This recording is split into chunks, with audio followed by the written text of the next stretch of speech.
On हो गया क्या? हेलो एवरीवन, आप सभी का L1 ऑनलाइन प्रोग्राम में स्वागत है। हम लोग का फोर्स का 2 लेक्चर हो चुका है, ये तीसरा लेक्चर है। इससे चैनल मतलब आगे बढ़ने से पहले आप लोग जो नए हैं इस प्लेटफॉर्म पे वो ज़रूर से L1 एस्पायर ऐप डाउनलोड कर लें। L1 एस्पायर ऐप डाउनलोड करने के आपके काफ़ी सारे बेनिफिट हैं। ये ऐप आपको गूगल प्ले स्टोर पे मिल जाएगा, वहाँ L1 एस्पायर सर्च कीजिए और आपको सारी चीज़ें प्रोवाइड हो जाएंगी। हम लोगों ने फोर्स देखा था। फर्स्ट लेक्चर में हमने फोर्स के सारे टाइप देखे थे कि फोर्स 2 तरह के होते हैं, फोर्स होता क्या, ये सारी चीज़ें।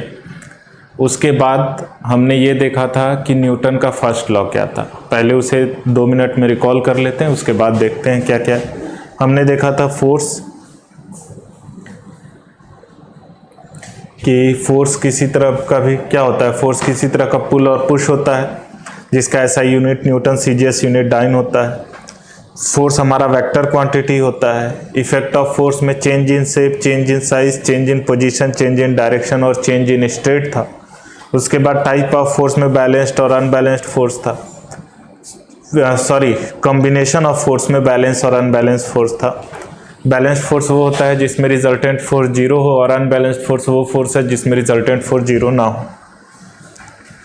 फिर जब आप टाइप ऑफ फोर्स की बात करते हो तो contact, non contact force. Contact में आपका muscular, mechanical, normal, tension, spring force और फ्रिक्शन फोर्स आते हैं। ठीक, उसके बाद नॉन कांटेक्ट फोर्स में हमारा ग्रेविटेशनल, इलेक्ट्रोस्टैटिक, मैग्नेटिक और न्यूक्लियर फोर्स। गैलीलियो का एक्सपेरिमेंट हमने देखा था, जिसे न्यूटन ने अपना फर्स्ट लॉ बनाया था, जो कहता है अगर कोई बॉडी रेस्ट में है तो रेस्ट में रहेगा, मोशन में है तो मोशन में, जब तक कि कोई उस पर अनबैलेंस्ड एक्सटर्नल फोर्स ना लगे। फिर हमने देखा था न्यूटन का फर्स्ट लॉ, सेम चीज़ है, इसे हम लॉ ऑफ इनर्शिया भी कहते हैं, जो कि और इनर्शिया वो फैक्टर है जो सिर्फ और सिर्फ मास पे डिपेंड करता है। ठीक, उसके बाद हमने देखा था टाइप ऑफ इनर्शिया, तो inertia of rest, inertia of motion और इनर्शिया ऑफ डायरेक्शन। हमारे पास 3 तरह के इनर्शिया थे। इनर्शिया ऑफ रेस्ट के फिर कुछ एग्जांपल देखे थे कि इनर्शिया ऑफ रेस्ट कहता है अगर कोई ऑब्जेक्ट रेस्ट में है तो रेस्ट में रहना चाहेगा, ये ऑब्जेक्ट की प्रॉपर्टी है। तो इसमें एक बस का एग्जांपल लिया था कि अगर बस एकाएक चलती है तो हम पीछे की तरफ फोर्स एक्सपीरियंस करते हैं। ये क्यों होता है? इनर्शिया की वजह से। प्लेइंग कार्ड का एग्जांपल लिया था। इनर्शिया ऑफ मोशन देखा था कि अगर चलते चलते कोई ऑब्जेक्ट, मतलब अगर चलते चलते बस रुक जाए तो हम आगे की तरफ फोर्स फील करते हैं। तो इनर्शिया ऑफ डायरेक्शन देखा था कि अगर जो इनर्शिया जिस डायरेक्शन में चल रहा है उसी डायरेक्शन में चलना चाहेगा, मतलब कोई भी ऑब्जेक्ट स्ट्रेट पाथ को फॉलो करना चाहता है। तो अगर कोई ऑब्जेक्ट राइट की तरफ, कोई बस है जो राइट की तरफ एकाएक मुड़ गए, तो आपका बॉडी लेफ्ट की तरफ जाता है ताकि ओवरऑल इफेक्ट कैंसिल हो और आप सीधे मूव करें। फिर आते हैं हम लोग आज मोमेंटम में। तो अब देखते हैं मोमेंटम क्या होता है। यहाँ तक हमने देख लिया था, ठीक है। नेक्स्ट चीज़ एक और, अगर आप ध्यान दोगे तो जो डेफिनेशन है फोर्स की वो न्यूटन का फर्स्ट लॉ ही एक्सप्लेन कर देता है। अगर न्यूटन के फर्स्ट लॉ को देखोगे तो उसका पूरा डेफिनेशन है कि अगर कोई ऑब्जेक्ट रेस्ट में है तो रेस्ट में रहेगा, मोशन में तो मोशन में रहेगा, जब तक कि उस पर कोई अनबैलेंस्ड एक्सटर्नल फोर्स ना लगे। यानी कि जो फोर्स के बारे में कहना है, जो फोर्स को डिफाइन करना है, वो ऑलरेडी न्यूटन के फर्स्ट लॉ ने कह दिया है। तो कई बार ये क्वेश्चन आपसे पूछा जाता है कि फोर्स किस डेफिनेशन में, मतलब किस लॉ में डिफाइन किया है न्यूटन जी ने, फर्स्ट लॉ में कि सेकंड लॉ में। तो कई बार होता है कि लड़कों के दिमाग में ये रहता है कि यार न्यूटन सेकंड लॉ कहता है force equals to mass into acceleration, तो वो सेकंड लगाते हैं। ये गलत है। 2 चीज़ें होती हैं, एक क्वालिटेटिव होता है और एक क्वांटिटेटिव होता है। क्वालिटेटिव मतलब होता है कि डेफिनेशन, कि न्यूटन जो फोर्स का डेफिनेशन है वो न्यूटन के फर्स्ट लॉ में है कि सेकंड लॉ। और क्वांटिटेटिव मतलब होता है क्वांटिटी, यानी वैल्यू या कह लो फॉर्मूला। तो जो फॉर्मूला है वो न्यूटन के सेकंड लॉ में मिला है। तो क्वेश्चन आपसे पूछा जाता है कि न्यूटन के फर्स्ट लॉ क्या है, क्वालिटेटिव फोर्स देता है या क्वांटिटेटिव फोर्स देता है? तो क्वालिटेटिव फोर्स देता है। या फिर ये पूछा जाता है कि न्यूटन का फर्स्ट लॉ की मतलब फोर्स को किस लॉ में डिफाइन किया गया, न्यूटन के फर्स्ट लॉ या सेकंड लॉ। तो अगर डेफिनेशन की बात की जाए तो न्यूटन के फर्स्ट लॉ में ही फोर्स को डिफाइन कर दिया गया। होप ये चीज़ आपको क्लियर हो गई। प्रियांशु, हिमांशु, हाय, गुड आफ्टरनून। ओके, आते हम आप लोग नेक्स्ट मोमेंटम कि मोमेंटम क्या होता है। तो मोमेंटम होता है कि कोई मास मोशन में हो तो उसे हम मोमेंटम कहते हैं। ठीक है, फिर से कोई अगर एक मास बॉडी है जो कि मोशन में है तो उसे मोमेंटम, मतलब वो मास बॉडी कितना मोशन कर रही है उसे मोमेंटम कहेंगे। ठीक है, तो इसे सिंपल वे में कहना चाहें तो मास इन मोशन कह सकते हैं, नहीं तो अगर डेफिनेशन कहें तो it is refer to the quantity of motion that an object has, मतलब कितना मोशन किसी ऑब्जेक्ट के पास है उसी को हम कहते हैं मोमेंटम। तो इसको डिनोट करते हैं P से, और ये होता है P equals to mv। P हमारा हो गया मोमेंटम, m हो गया मास और v हो गया वेलोसिटी। ठीक, P क्या हो गया, मोमेंटम हो गया, m से मास मत समझ लीजिएगा। तो P मोमेंटम हो गया, m हमारा मास हो गया, v वेलोसिटी। तो ये चीज है। ठीक, तो मोमेंटम कहता है कि किसी क्वांटिटी, किसी भी ऑब्जेक्ट का कितना मोशन है, कितना मोशन कर रहा है कोई ऑब्जेक्ट, इसी को हम कहते हैं मोमेंटम। तो P इक्वल टू होता है mv। ये एक वेक्टर क्वांटिटी है। ये क्या है, एक वेक्टर क्वांटिटी है। ऐसा यूनिट कहेंगे तो ऐसा यूनिट मास का क्या हो जाता है, kg, और वेलोसिटी का मीटर पर सेकेंड। ठीक, अब मोमेंटम में भी हमारा दो तरफ इनिशियल मोमेंटम और फाइनल मोमेंटम डिनोट करते हैं। अगर इनिशियल मोमेंटम लेंगे तो देखिए मास तो चेंज नहीं होगा, वेलोसिटी का इनिशियल मोमेंटम ले लेंगे। और अगर फाइनल मोमेंटम की बात करें तो मास इनटू फाइनल मोमेंटम। ठीक है, तो ये होता है मोमेंटम। मोमेंटम क्या हुआ, मोमेंटम हुआ कि मास इन मोशन, किसी कोई मास या कोई ऑब्जेक्ट का कितना मोशन का क्वांटिटी है उसे हम मोमेंटम कहते हैं। इस फार्मूला वाइज कहें तो P इक्वल टू होता है mv, momentum equal to mass into velocity. ऐसा यूनिट की बात करें तो मास का ऐसा यूनिट हो गया kg और वेलोसिटी का हो गया मीटर पर सेकंड। तो ऐसा यूनिट हो गया kg मीटर पर सेकंड। तो ये चीज हो गया momentum. Final moment, initial momentum दिखाना हुआ मास into initial velocity, final momentum दिखाना हुआ मास इनटू फाइनल वेलोसिटी। तो होप ये सारी चीजें आपको मोमेंटम चीज क्लियर हो गई कि मोमेंटम क्या होता है। नेक्स्ट है न्यूटन का सेकंड लॉ। तो मोमेंटम हमने देख लिया कि मोमेंटम क्या होता है, मास इन मोशन, या फिर कह लीजिए P इक्वल टू mv। अब न्यूटन का सेकंड लॉ क्या है, तो न्यूटन का सेकंड लॉ का अगर डेफिनेशन देखेंगे तो न्यूटन का सेकंड लॉ कहता है कि force is directly proportional to rate of change of momentum. ठीक, तो डेफिनेशन क्या कहा, force is directly proportional to rate of, मतलब divided by time, change in momentum. ये जो डेल्टा P है वो चेंज दिखाता है। डेल्टा P क्या दिखाता है, चेंज। समझिएगा इस चीज को, ये जो डेल्टा P है, डेल्टा जो सिंबल डिनोट करते हैं ट्रायंगल टाइप का, इसे हम डिनोट कर रहे हैं चेंज दिखाने के लिए। ठीक है, तो force is directly proportional to rate of, मतलब रेट मतलब divided by time, change in momentum delta P। ठीक, इतना समझ में आया। अब आगे चलते हैं।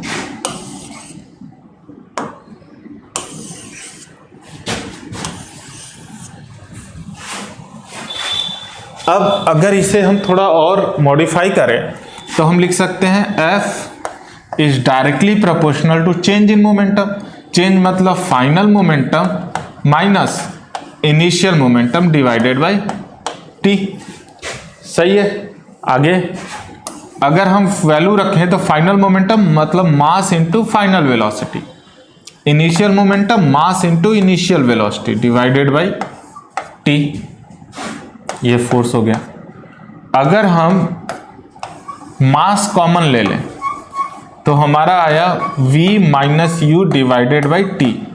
इसे ध्यान से देखिए, ये क्या है, rate of change of velocity. Rate of change of velocity क्या होता है, एसिलरेशन होता है। याद कीजिए, एसिलरेशन हमारा क्या होता है, rate in change in velocity v minus you divided by T, यही होता है। तो हम v minus you divided by T की जगह क्या रख सकते हैं, a रख सकते हैं। तो इससे आगे बढ़े तो ये हो गया हमारा force equals to directly proportional to, force directly proportional to ma, और a की वैल्यू इतनी होती है। अब हमें पता है कि कभी भी प्रोपोर्शनलिटी को हटाते हैं तो एक कांस्टेंट लगाना होता है, ठीक है। जब भी आप कोई एक प्रोपोर्शनल को हटाओगे तो उसके लिए कांस्टेंट लगाना होता है। तो हम यहां लगा देते हैं F इक्वल्स टू के एम ए, ठीक। अब के हमारा एक कांस्टेंट है, मतलब उसकी एक फिक्स वैल्यू होगी। हमने एक्सपेरिमेंट करके देखा तो हमें मिला कि के की वैल्यू 1 के बराबर होती है। ये k की वैल्यू 1 कहाँ से है, एक्सपेरिमेंट से। एक्सपेरिमेंटली हमें पता चला कि k इक्वल्स टू 1 होता है। तो जब k की वैल्यू 1 पुट किया तो हमारा फॉर्मूला बन गया F equals to mass into acceleration. यही न्यूटन का सेकंड लॉ, जिसे आप याद किए हो, force equals to mass into acceleration भी होता है। होप आपको क्लियर हुआ होगा, ये चीज समझ में आया सभी को। इसे मैं फिर से एक बार कर रहा हूं, तो ध्यान से देखिएगा।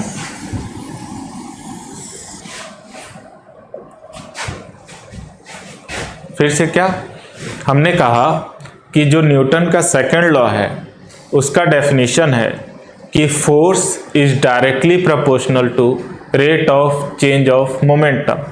तो इस डेफिनेशन को लिखते हैं पहले।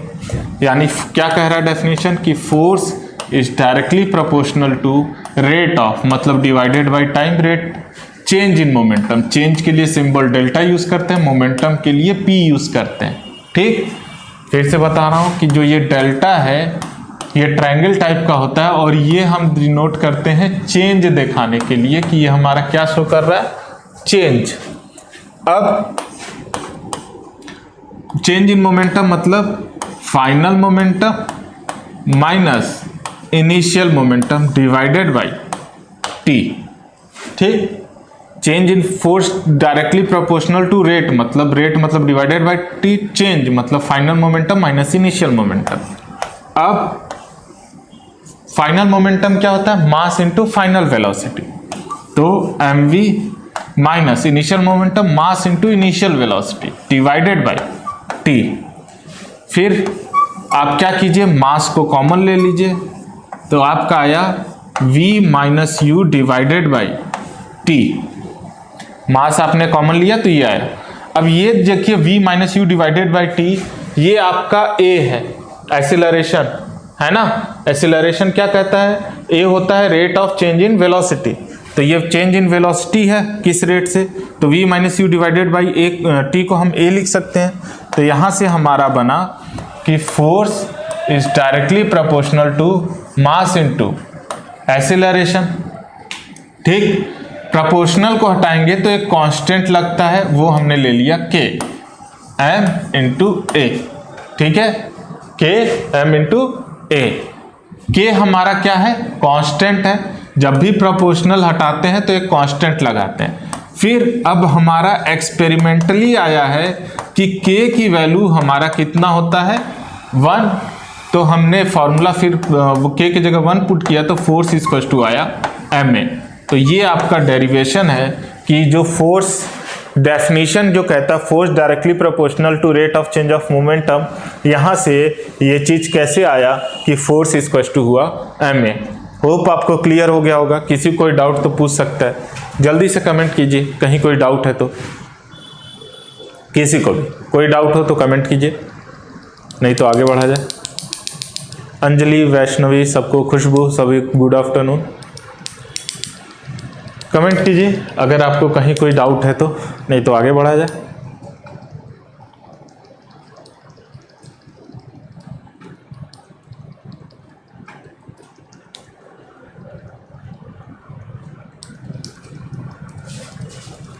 जल्दी जल्दी।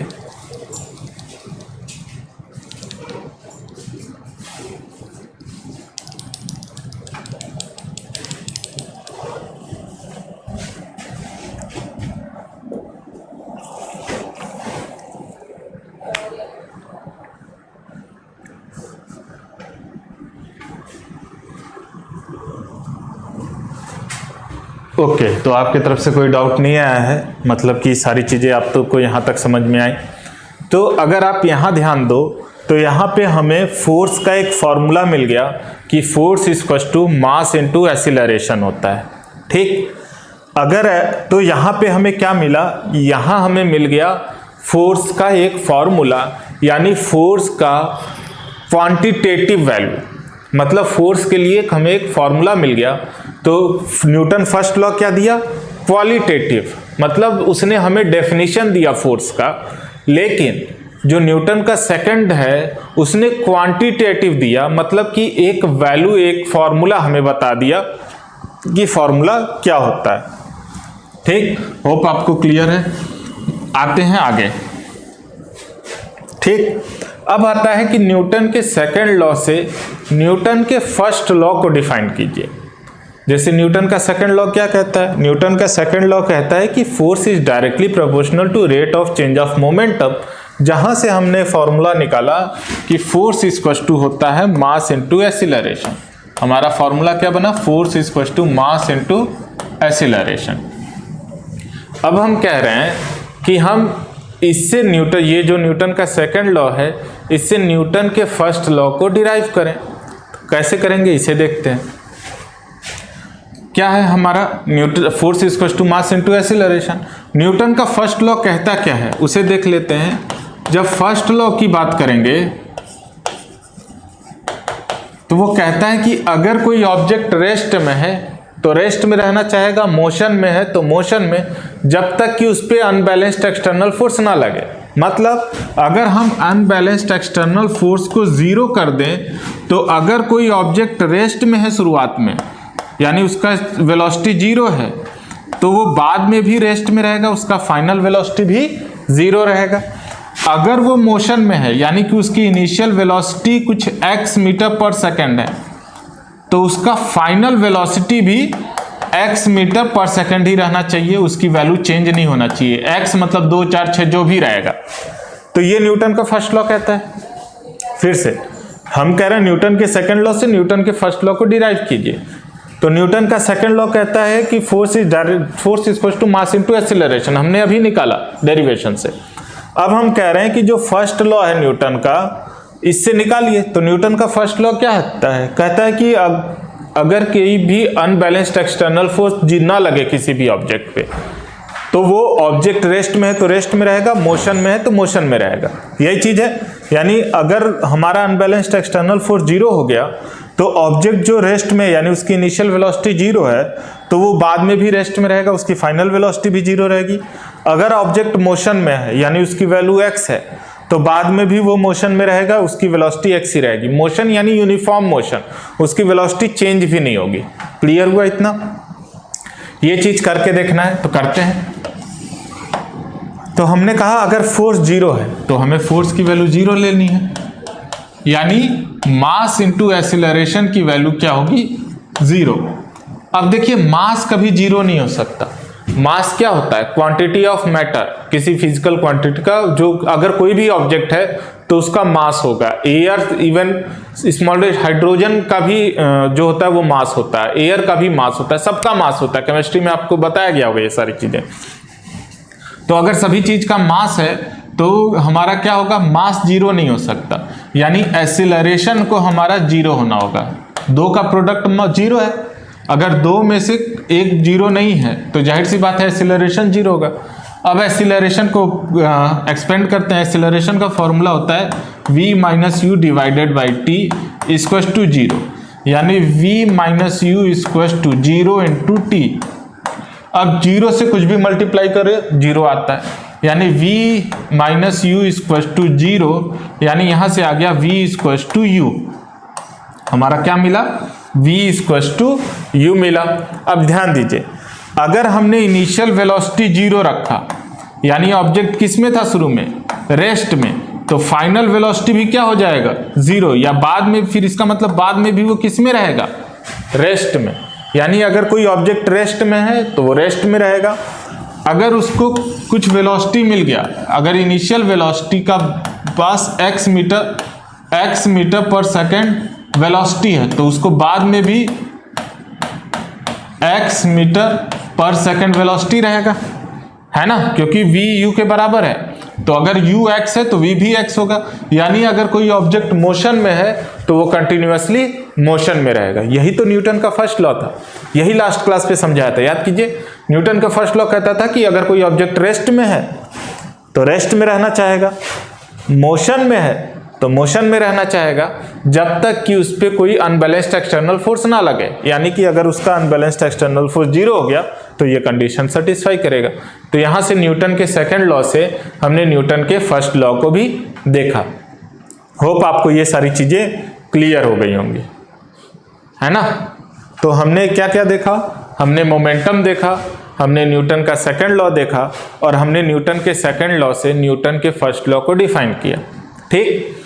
अब कई बार आता है कि अगर किसी के ऊपर अनबैलेंस्ड हम कोई फोर्स ना लगाएं, ठीक, तो वो ऑब्जेक्ट रेस्ट में रहेगा कि मोशन में, कि किस में भी हो सकता है। मेरा क्वेश्चन समझिए, मैं कह रहा हूं कि कोई एक ऑब्जेक्ट है जिसपे अनबैलेंस्ड एक्सटर्नल फोर्स जीरो है ना, उस पर कोई फोर्स नहीं लग रहा है, तो वो ऑब्जेक्ट रेस्ट में रहेगा कि मोशन में? मोशन में तो कैसा मोशन, कि दोनों में रह सकता है? आंसर दीजिए।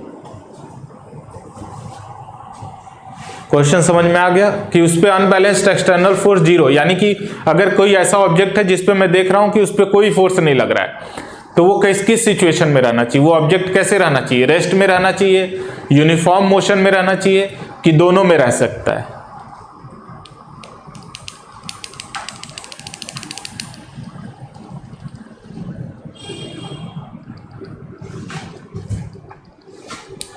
जल्दी से कमेंट करके बताइए। A rest, B uniform motion, C both.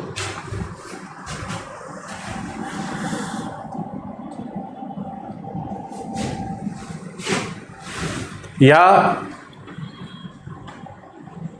पहले इसे कमेंट कर लीजिए, फिर इसी चीज को दूसरे तरीके से पूछ लेते हैं। क्या लगता है आपको, रेस्ट में रहेगा, यूनिफॉर्म मोशन, कि both? Okay, A rest, B uniform motion,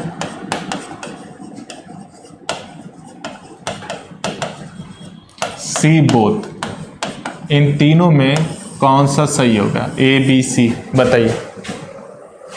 okay,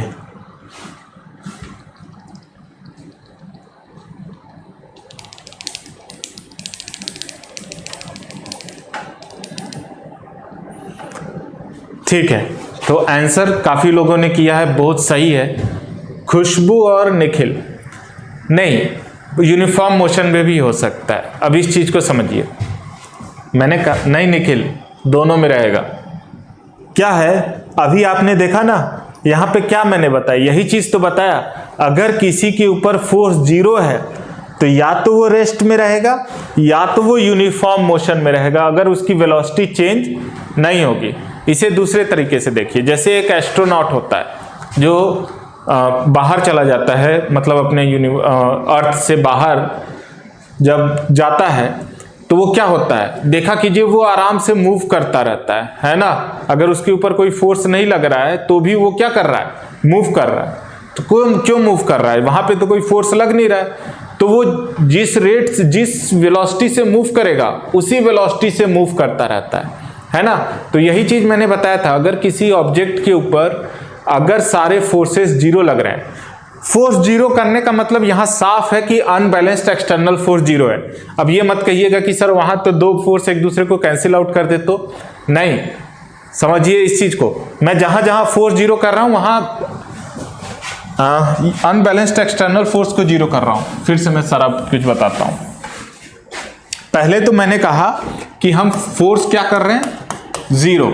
तो ये फोर्स जो है वो क्या है, एफ रिजल्टेंट है ना। ऐसा नहीं है कि अगर कोई ऑब्जेक्ट रेस्ट में है तो मतलब उसके ऊपर कोई फोर्स नहीं लग रहा है, उसके ऊपर फोर्स लग रहे होंगे लेकिन एक से ज्यादा लग रहे होंगे, रिजल्टेंट फोर्स जीरो आएगा। तो मैंने जहां भी एफ की वैल्यू जीरो कही है उसका मतलब है कि अनबैलेंस्ड एक्सटर्नल फोर्स जीरो है। ठीक है, समझ में आया? या फिर कह लीजिए वो बैलेंस्ड फोर्स है ना।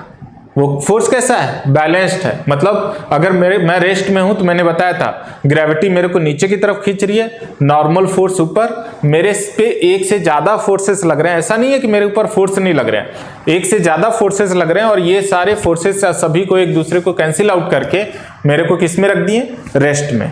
ठीक, ये एक चीज था। सेकेंड, तो फोर्स जीरो कहने पे मैंने कहा कि क्या वो ऑब्जेक्ट रेस्ट में रहेगा या यूनिफॉर्म मोशन या किस में भी रह सकता है, तो आंसर होगा किसी में। रेस्ट का तो समझ में आ रहा है कि अगर ऑब्जेक्ट आप रख दिए हो तो वो रेस्ट में, तो रेस्ट में रहेगा, वो रुकेगा नहीं।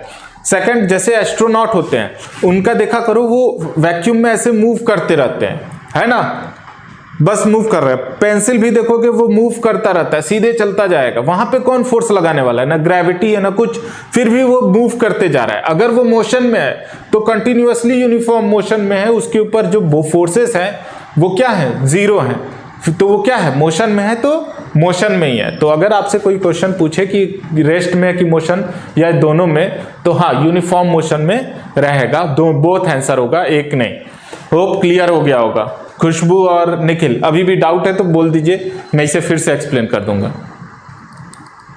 किसी को इसमें कोई डाउट, जल्दी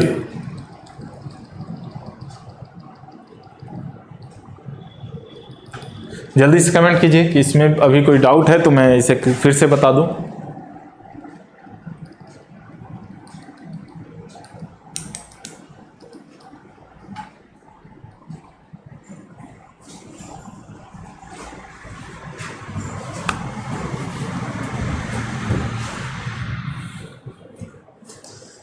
ओके, ठीक है। इसी क्वेश्चन को एक तरीके से और पूछ देते हैं लोग कि अगर कोई ऑब्जेक्ट यूनिफॉर्म मोशन में है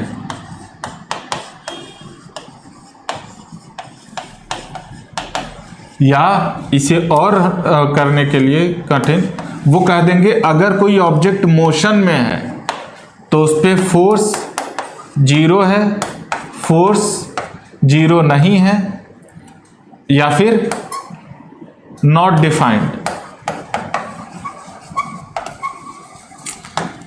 ए बी सी। अगर कोई ऑब्जेक्ट मोशन में है तो वो किस में, उस पर फोर्स लग रहा है, फोर्स की वैल्यू जीरो होगी, फोर्स की वैल्यू जीरो नहीं होगी, या हम कुछ भी नहीं कह सकते, डिफाइंड नहीं है। तो इसका आंसर दीजिए ए बी सी। और ये क्वेश्चन, ये सेकंड क्वेश्चन है। ये फर्स्ट क्वेश्चन में यूनिफॉर्म मोशन में है तो उस पर फोर्स की वैल्यू जीरो होगी, बी फोर्स की वैल्यू जीरो नहीं होगी, सी नॉट डिफाइंड। फर्स्ट और सेकंड क्वेश्चन का आंसर दीजिए जल्दी जल्दी। ए मतलब तुम सत्यम, किसका आंसर दे रहे हो तुम लोग को, मेरे को नहीं पता। क्वेश्चन नंबर फर्स्ट का क्या आंसर होगा, क्वेश्चन नंबर सेकंड का क्या आंसर होगा?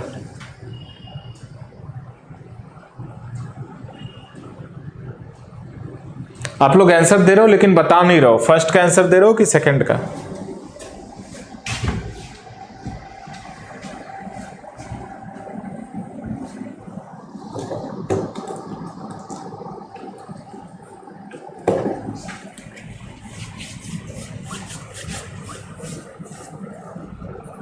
अच्छा, फर्स्ट का ए, सेकंड का सी। आदित्य ओके, फर्स्ट का ए खुशबू, सत्यम फर्स्ट का ए, हिमांशु फर्स्ट का ए। सेकंड का भी बताते चलिए आप लोग।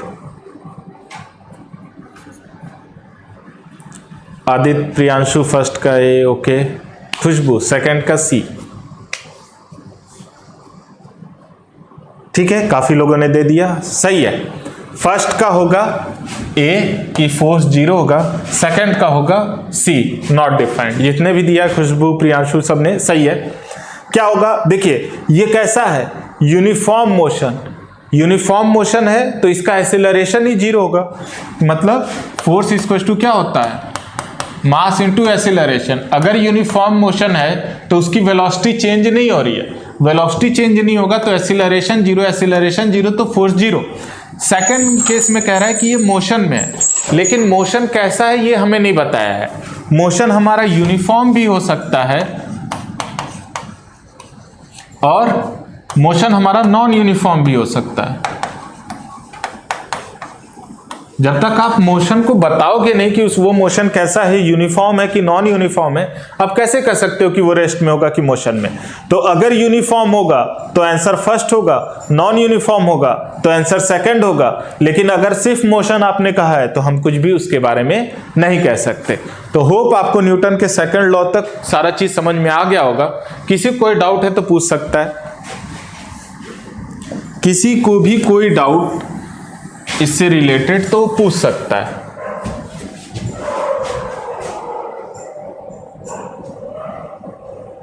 सत्यम सेकंड का सी होगा।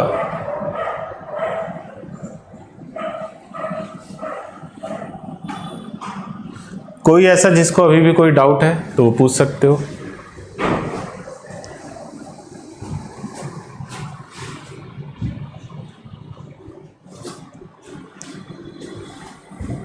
जल्दी से कमेंट कीजिए, किसी कोई डाउट। 1 मिनट का टाइम है।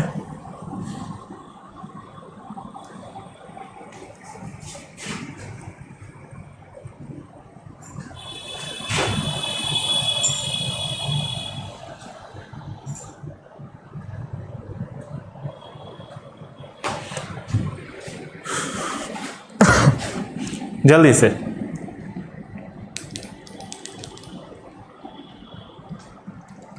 ठीक है, कोई कमेंट नहीं आया है। ओके खुशबू, तो आगे बढ़ते हैं हम लोग। अब आते हैं फोर्स के यूनिट पे। तो हमें शुरू में ही बताया था कि फोर्स जो होता है हमारा एक वेक्टर क्वांटिटी है, इसका ऐसा यूनिट न्यूटन होता है, सर आइजैक न्यूटन के रेस्पेक्ट में रखा गया है। और अगर इसका ऐसा यूनिट निकालें हम, तो फोर्स का अगर आप फार्मूला देखिए तो फोर्स का फार्मूला होता है force equal to mass into acceleration. यानी मास का ऐसा यूनिट केजी, एक्सीलरेशन का मीटर पर सेकंड स्क्वायर, यानी केजी मीटर पर सेकंड स्क्वायर को 1 न्यूटन कहते हैं। ठीक, समझ में आ रहा है। अगर हम सीजीएस यूनिट देखें तो डाइन, यानी सीजीएस यूनिट को अगर हम निकालें तो force equal to mass into acceleration. ठीक, मास का ऐसा यूनिट ग्राम होना चाहिए और इसका सेंटीमीटर पर सेकंड स्क्वायर, जिसको हम डायन कहते हैं। ठीक, समझ में आ रहा है। ऐसा यूनिट में हम न्यूटन कहते हैं। न्यूटन के लिए अगर हम निकालें तो force equal to mass into acceleration equal to mass का ऐसा यूनिट केजी, एक्सीलरेशन का मीटर पर सेकंड स्क्वायर, इसी को हम 1 न्यूटन कहते हैं। सीजीएस यूनिट में हम ग्राम, सेंटीमीटर और सेकंड का यूज करते हैं। तो मास के जगह हम क्या रखेंगे, ग्राम, और एक्सीलरेशन क्या हो जाएगा, सेंटीमीटर पर सेकंड स्क्वायर, जिसे डाइन कहते हैं। अगर हम रिलेशन निकालें तो देखिए कि 1 newton equal to how much dyne, तो इसे कन्वर्ट करते हैं। अगर हम केजी को ग्राम में कन्वर्ट करें तो ये हो जाएगा 1000, मीटर को सेंटीमीटर में कन्वर्ट करें तो 1 सेकेंड,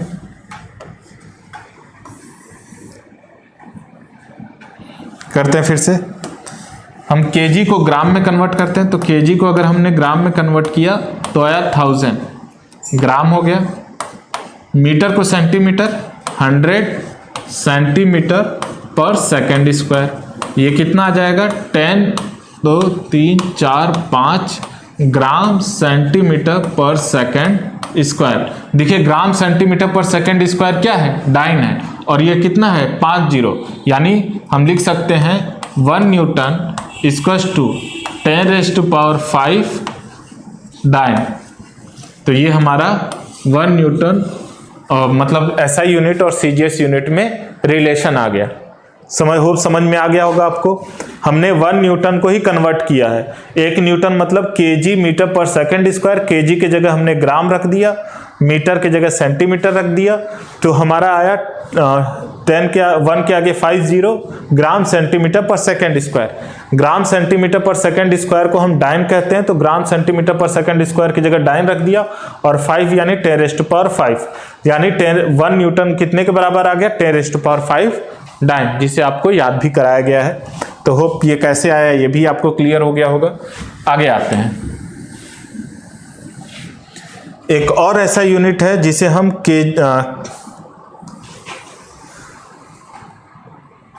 जो कि हमारा होता है KGF, 1 kg force. kg force मतलब एक फोर्स के जगह हम क्या रख सकते हैं, इसमें वेट की बात करते हैं हम। kg फोर्स यानी किसका ऐसा यूनिट है, वेट का। वेट इक्वल टू क्या होता है, तो वेट इक्वल टू होता है हमारा, वेट इक्वल टू होता है mg, है ना।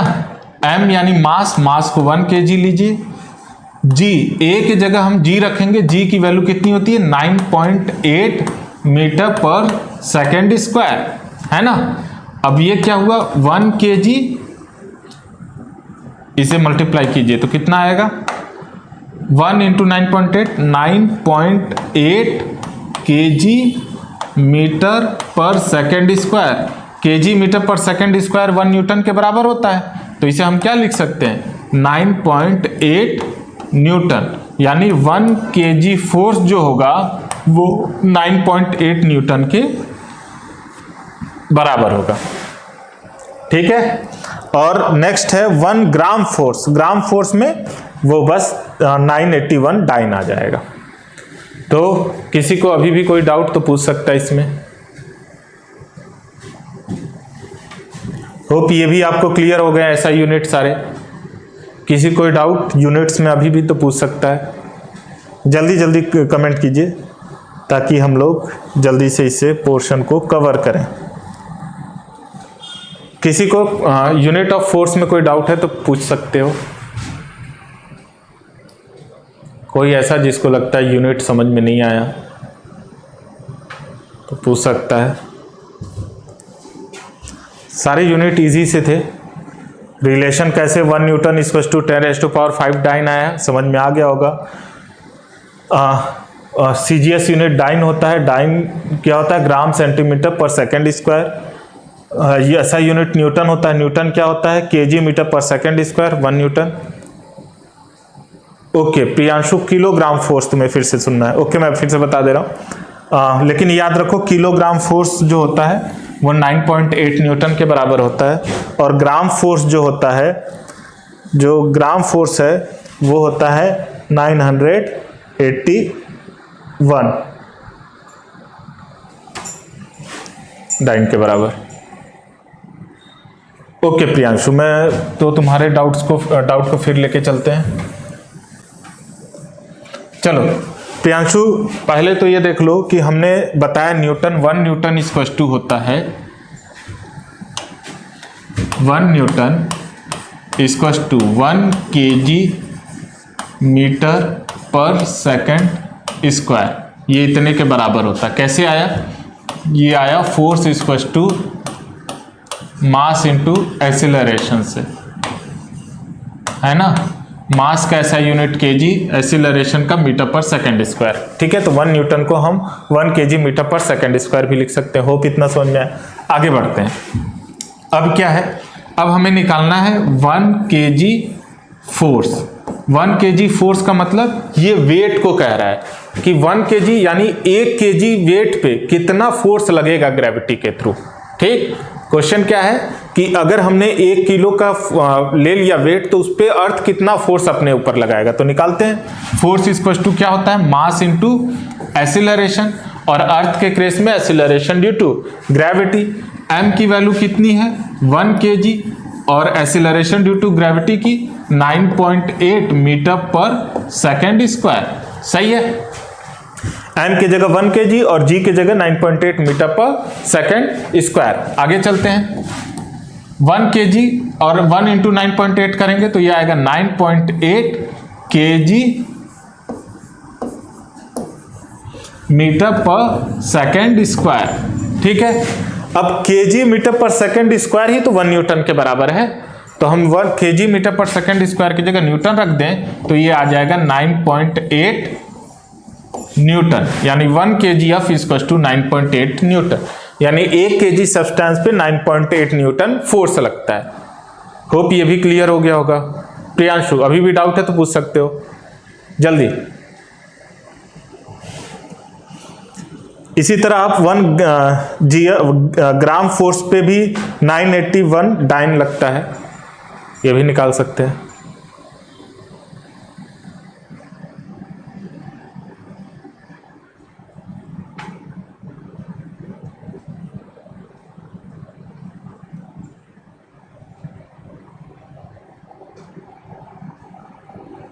ओके प्रियांशु, आगे बढ़ते हैं, आपको समझ में आ गया मतलब। नेक्स्ट है हमारा इम्पल्स ऑफ फोर्स। ओके, अब इम्पल्स ऑफ फोर्स क्या होता है? इम्पल्सिव मतलब आप सुने भी होंगे कि इम्पल्सिव नेचर, बहुत इम्पल्स का हम लोग यूज करते हैं इम्पल्स वर्ड। इम्पल्स मतलब शॉर्ट ड्यूरेशन में होने वाला काम, कि जो बहुत शॉर्ट ड्यूरेशन में जो फोर्स लगते हैं या जो बहुत शॉर्ट ड्यूरेशन में काम होते हैं उसे हम इम्पल्स कहते हैं। ठीक है, इम्पल्स को हम लोग आई से डिनोट करते हैं और ये होता है फोर्स इनटू टाइम। ठीक, इम्पल्स हमारा क्या हुआ? Force into time. बहुत छोटे टाइम के दौरान लगने वाले फोर्स को हम लोग इम्पल्स कहते हैं। ठीक है, तो ये डेफिनेशन हो गया और इसका फॉर्मूला हो गया फोर्स इनटू टाइम। ये एक वेक्टर क्वांटिटी है। अच्छा, इसे और लिखना चाहें, फोर्स को हम क्या लिख सकते हैं? मास into acceleration into time. Acceleration को क्या लिख सकते हैं? एक्सीलरेशन को हम लिख सकते हैं v minus you divided by T. Acceleration को इनटू टाइम। देखिए, टाइम से टाइम कैंसिल, यानी हम लिख सकते हैं mv minus mu। mv minus mu क्या हुआ? p final minus p initial. p final minus p initial यानी चेंज इन मोमेंटम, यानी कि इंपल्स को हम लोग लिख सकते हैं चेंज इन मोमेंटम। तो इंपल्स को हम क्या लिख सकते हैं? Change in momentum. फिर से देखिए हमने क्या कहा, impulse equals to force into time होता है। इंपल्स फोर्स को हमने mass into acceleration into time रखा है। एक्सीलरेशन को v minus you divided by t, t से टी कैंसिल, अंदर मल्टीप्लाई कर दीजिए mv माइनस mu। mv हो गया फाइनल मोमेंटम, mu हो गया इनिशियल मोमेंटम, और ये final minus initial change in momentum. यहाँ पे यानी इंपल्स जो होता है वो चेंज इन मोमेंटम के बराबर होता है। सेकेंड चीज, जो इंपल्स का ऐसा यूनिट होगा वही मोमेंटम का ऐसा यूनिट होगा। दोनों बराबर हैं तो दोनों का ऐसा यूनिट भी सेम होता है।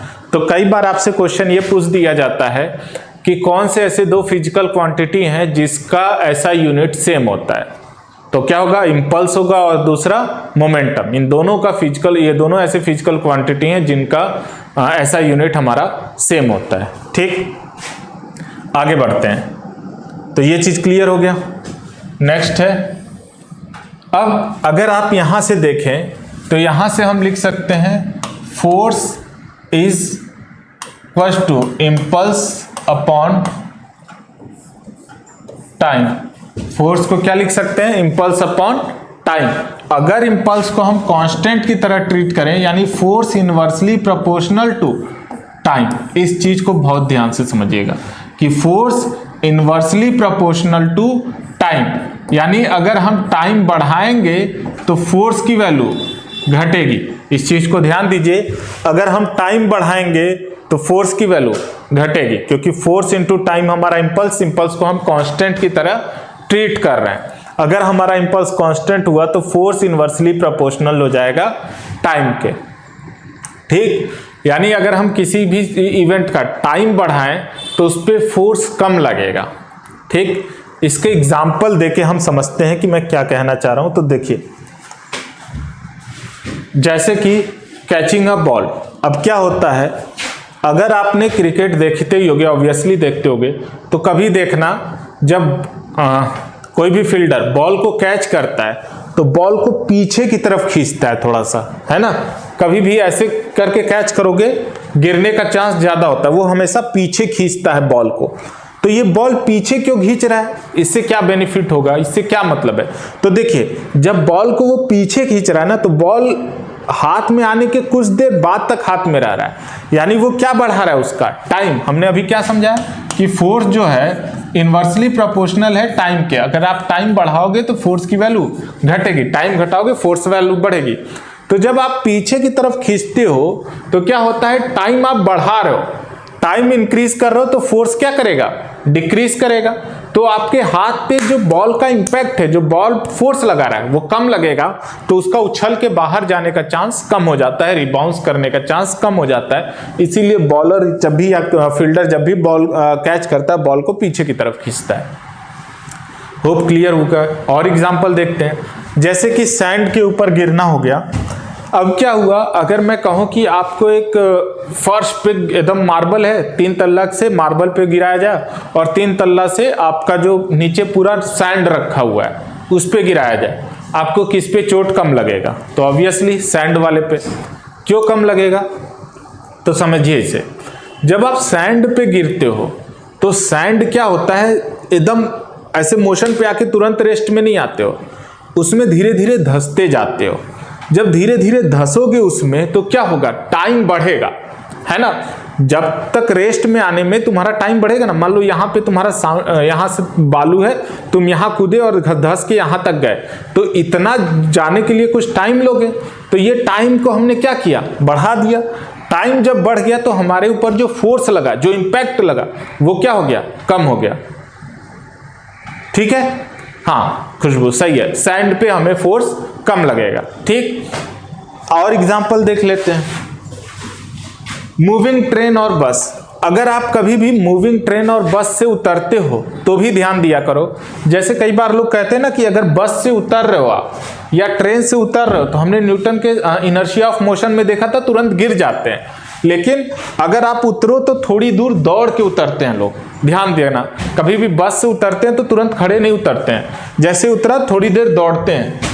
दौड़ने से क्या होगा, टाइम वो बढ़ा दिए। जो तुरंत रुकने का टाइम था, जो रेस्ट में आने का टाइम था, वो क्या हो गया, इंक्रीज हो गया। टाइम इंक्रीज हुआ तो फोर्स तुम्हारा क्या हो गया, डिक्रीज हुआ, तो उनके गिरने का चांस कम हो जाएगा। तो कभी भी देखना, अगर कोई भी रहता है, अगर वो चलती बस या चलती ट्रेन से उतरता है तो वो थोड़ा दूर दौड़ता है रेस्ट में आने से पहले, ताकि वो क्या करे, टाइम इंक्रीज करके फोर्स को डिक्रीज कर पाए।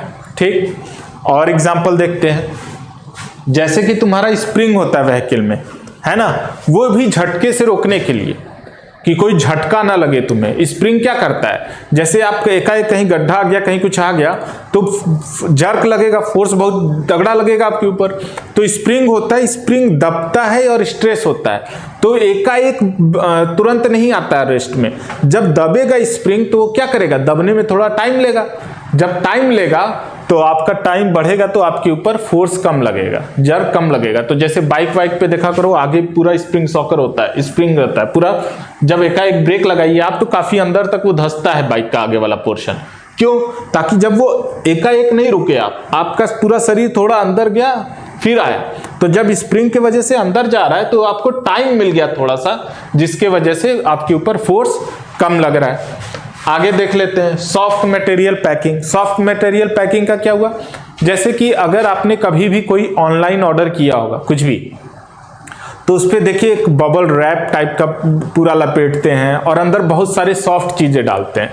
क्यों करते हैं वैसा, वो इसलिए करते हैं क्योंकि जब मतलब कोई भी ऑब्जेक्ट आपके तक आ रहा है, कोई भी डिलीवरी, तो काफ़ी दूर तक आता है, काफ़ी ज़्यादा। कभी ट्रेन से आएगा आधे पोर्शन फिर व्हीकल से आएगा किसी गाड़ी से, उसके बाद वो डिलीवरी बॉय लेके आता है आपका बाइक पे, तो काफ़ी जगह जाता है, तो काफ़ी बार उस सामान को पटका जाता है, उठाया जाता है। तो क्या होता है, अगर हार्ड चीज़ कोई है, अगर मान लीजिए मैंने फ़ोन ही मंगाया है और फ़ोन एकाएक ज़मीन पे गिरे तो टूट जाएगा। लेकिन अगर आप फ़ोन को वही कपड़े में 4-5 बार लपेट के गिराओ, नहीं टूटेगा। क्यों, क्योंकि जब आप उसे गिरा रहे हो तो कपड़ा सॉफ्ट होता है, वो दबता है थोड़ा सा, है ना।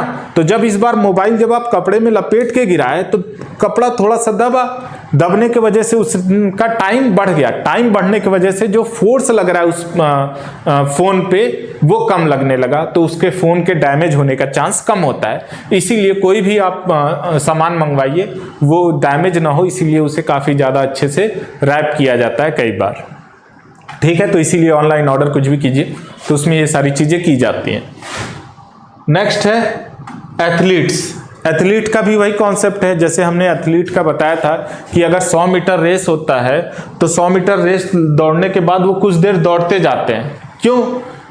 अगर वो एकाएक रेस्ट में आए तो टाइम कम हो जाएगा, गिर जाते थे, याद है ना कि अगर 100 मीटर का रेस खत्म होता है तो भी थोड़ा दूर दौड़ते हैं। क्यों दौड़ते हैं?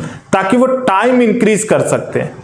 थोड़ा दूर और दौड़ेंगे तो उनका टाइम क्या हो गया? इंक्रीज हो गया। टाइम इंक्रीज हो गया तो उन पे फोर्स क्या हो गया? डिक्रीज हो गया। रेस्ट में आने का टाइम क्या हुआ? बढ़ गया। टाइम बढ़ा तो फोर्स क्या हो गया? कम लगा। तो उनके ऊपर फोर्स कम लगता है, ज़र कम लगता है, तो उन्हें चोट लगने या गिरने का चांस कम होता है। इसीलिए एथलीट अपना ख़त्म करके भी थोड़ा दूर दौड़ता है। होप आपको क्लियर हो गया होगा। तो ये हमारा इम्पल्स हो गया। यहाँ तक किसी को कोई डाउट है तो पूछ सकता है। किसी को कोई डाउट तो वो पूछ ले।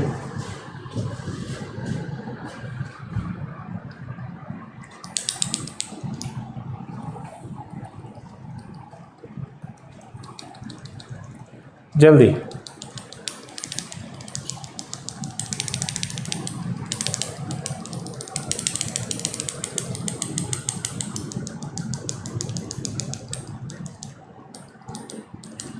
किसी को कोई डाउट है तो पूछ लीजिए।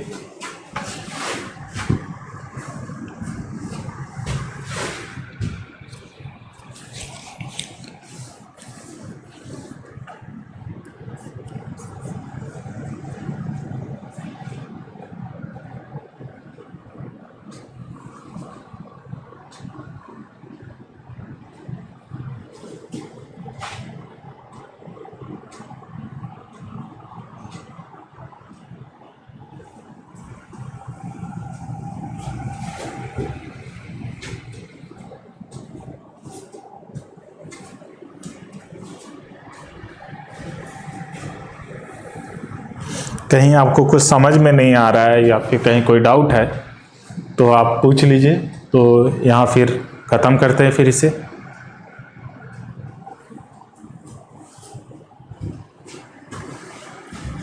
ठीक है, आप लोग की तरफ से कोई आया नहीं डाउट, तो उम्मीद है कि आपको सारी चीज़ें समझ में आ गई। एक बार हम आज के क्लास को दोबारा देख लेते हैं कि हमने क्या देखा आज। तो सबसे पहले हमने मोमेंटम पढ़ा। मोमेंटम क्या होता है? किसी भी ऑब्जेक्ट का क्वांटिटी मोशन का, कि कोई ऑब्जेक्ट कितने क्वांटिटी से या कितनी तेज़ी से मूव कर रहा है उसे मोमेंटम कहते हैं। इसे हम शॉर्ट में कह सकते हैं मास इन मोशन, कि कोई ऑब्जेक्ट कितना मूव कर रहा है उसे मोमेंटम। मोमेंटम को P से डिनोट करते हैं, P = mv। P momentum, m से मास, v से वेलोसिटी हो गया। ऐसा यूनिट हो जाएगा kg/s। उसके बाद हमने देखा न्यूटन का सेकंड लॉ। न्यूटन का सेकंड लॉ कहता है कि अगर कोई force is directly proportional to rate of change of momentum, यानी force is directly proportional to delta p/t, change in momentum upon time. यहाँ से हमने निकाला था फोर्स = मास इनटू एक्सीलरेशन। फिर हमने न्यूटन के सेकंड लॉ से न्यूटन के फर्स्ट लॉ को भी देखा था कि कैसे होता है ना। फोर्स को जीरो करके फिर हमने क्या किया? सेकंड से फर्स्ट कैसे डिनोट किया? हमने कहा अगर आपका फोर्स जीरो होगा तो फोर्स जीरो करके देखा था तो हमारा v = u आया था। मतलब कि अगर कोई ऑब्जेक्ट रेस्ट में है तो वो फाइनली भी रेस्ट में रहेगा। अगर कोई ऑब्जेक्ट इनिशियली मोशन में है किसी वेलोसिटी से तो वो बाद में भी मोशन में रहेगा उसी वेलोसिटी से, यानी यूनिफॉर्म मोशन में रहेगा। उसके बाद हमारा फोर्स के यूनिट की बात किया था। CGS यूनिट डाइन होता है, SI यूनिट न्यूटन होता है, और किलोग्राम फोर्स भी होता है जिसको हम वेट निकालने के लिए भी एक तरह का SI यूनिट है फोर्स का, कि 1 kgf = 9.8 डाइन। और ग्राम फोर्स जो होता है, ग्राम फोर्स 1 ग्राम फोर्स = होता है आपका 981 डाइन। उसके बाद हमारा आता है इम्पल्स हमने कहा इम्पल्स शॉर्ट ड्यूरेशन में लगने वाला फोर्स है, I equals to F into t. फिर हमने देखा था I जो है चेंज इन मोमेंटम के बराबर है। फिर हमने यहाँ से देखा कि फोर्स इन्वर्सली प्रोपोर्शनल है टाइम को बढ़ाएंगे फोर्स घटेगा। फिर हमने इम्पल्स के कुछ एग्जाम्पल देखे, जैसे बॉल को कैच करते हुए हाथ पीछे खींचना, अगर सैंड पे आप गिरते हो तो धंसते हो जिसकी वजह से आपको चोट कम लगती है, ट्रेन से उतरते वक्त या बस से उतरते वक्त थोड़ा दूर दौड़ते हैं ताकि टाइम बढ़ा के फोर्स कम करें, जो स्प्रिंग होता है व्हीकल में वो भी स्प्रिंग जब भी फोर्स लगता है तो वो दबता है या स्ट्रेच होता है जिससे टाइम बढ़ा के वो फोर्स को कम करता है। सॉफ्ट मटेरियल की पैकिंग हम लोग इसीलिए करता है कोई भी ऑनलाइन ऑर्डर में ताकि उस पर फोर्स कम लगे, और एथलीट फिनिशिंग लाइन के बाद भी इसलिए दौड़ता है कि टाइम को बढ़ा के वो फोर्स को कम कर सके। आप सभी लोग ने कहा कि नहीं कोई डाउट नहीं है, तो फिर आज के क्लास को यहीं ख़त्म करते हैं। नेक्स्ट क्लास में हम इसके ऊपर कुछ क्वेश्चन करेंगे और फिर उसके बाद आगे देखेंगे। Okay, thank you.